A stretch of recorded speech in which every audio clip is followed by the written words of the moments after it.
Bueno, el diccionario toponímico del Concello de Xixón, que se publica bilingüe en castellano y asturiano, lo que recoge son los 750 topónimos que se aprobaron, que se oficializaron en el año 2006, y alrededor de ellos lo que se presenta es información sobre ellos, concretamente información sobre la formación de cada topónimo, que equivale a decir qué palabra asturiana sirve de base para formar ese topónimo.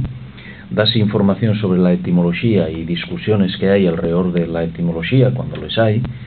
Dase también referencia al sitio concreto, si eso aporta información suplementaria para entender el origen del topónimo.